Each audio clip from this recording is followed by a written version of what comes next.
Hello, in this video I want to continue the conversations that we've been having about abolition and the workers' strike. I think that this has been a really interesting conversation because we've gotten to really talk about how this particular type of argumentation affects really all sides of what's happening in debate and what type of arguments are really present on the workers' strike resolution for LD in a couple months. And I definitely think that it's something that you should look into regardless of whether or not you're looking into reading it as an argument, because I definitely think that the type of arguments that are even being made about like what the confines of the workers' strike is and how it's defined against other types of like movement making is, I think, really important to just like core understandings of the topic and like what is under the topic and what gets excluded by the topic, all of which I think are really important to how you're able to kind of consider what you should be taking out of these videos and how you should be preparing for the resolution that's upcoming. If you haven't, I would definitely watch the last video that I did, just kind of starting off talking about abolition as a critical affirmative on the workers' strike resolution. I definitely think that it was a pretty interesting place to start our conversation, just figuring out what the ideal version of this affirmative will look like and what are the best responses that it has to case arguments, framework and T arguments,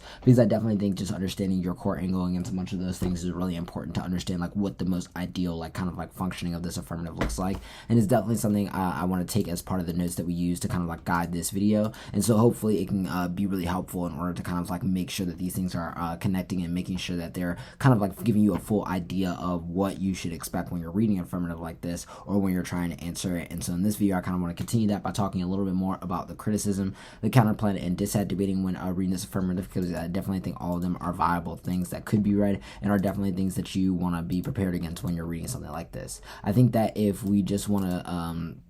the place that we can kind of start this conversation is just thinking about like what this kind of looks like against the criticism. I think that the question of like how you should answer the criticism and a lot of questions will really start with what is your overall kind of like thesis for how you're really thinking about the place that carcerality has in governance and the role that it kind of like serves in the maintenance of violence. I think that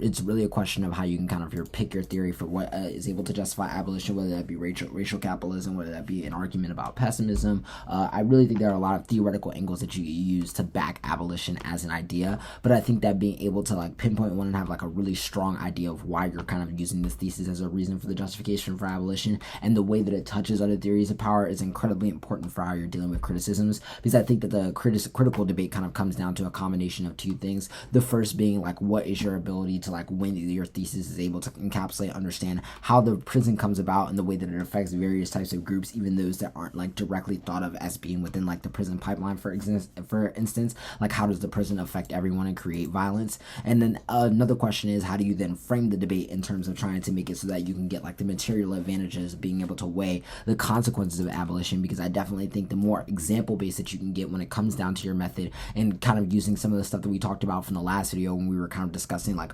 being able to use that warranted historical analysis for what different things are kind of like encapsulated when you say abolition and getting really specific about how those movements are created, I think will allow you to weigh your affirmative versus a lot of alternatives that wouldn't be able to match up at a solvency question. And I think being able to do that is like incredibly important in order for you to get like a lot more diverse like things like access to diverse net benefit arguments, being able when talking about the permutation, being able to like really go heavy on impact comparison arguments because you have a strong solvency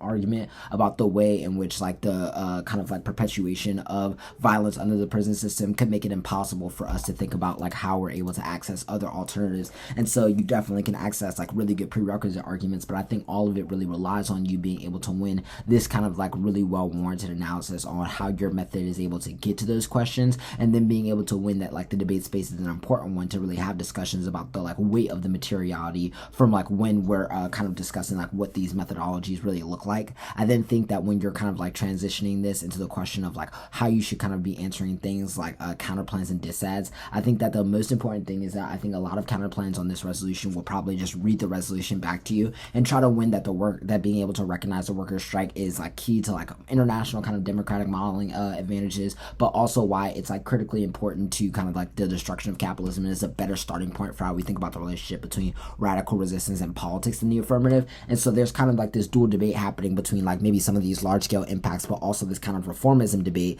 that I think you need to be really ready for in order to be able to kind of like win a lot of the arguments that we've talked about in some of these other videos, where we've kind of talked about like why the kind of like recognition of the state of certain movements creates an identity of innocence that is used to pathologize more resistant movements that aren't encapsulated in a right to workers, and why the very definition of like a worker strike would kind of like block out the ability for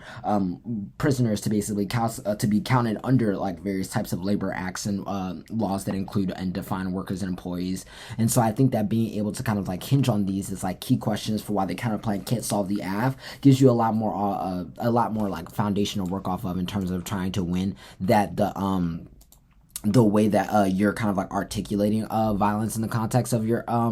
arguments is kind of like not only outweighing the counterplan, but is actively winning that the counterplan like kind of like can't access abolition, can't access a way to transition away from prisoners, which I think then flips a lot of the like proximate cause or root cause arguments back onto you, because I think it's really hard for a team to win that they can get rid of capitalism without getting rid of prisons, when prisons provide such a pivotal role in the kind of like maintenance of a particular funding system that is able to make these things possible. I then think when you transition to things like disads, I definitely think this is where the debates that definitely end up in a similar place in terms of the line of arguments you're making against reformism, but I definitely think a lot of the like impact scenarios that people can read when they're going for disads is a lot more diverse. I think there are a lot more ties to like worker strikes and other types of like proximate impacts when you're talking about things like climate change, and when you're talking about various other apparatus that attempt to like basically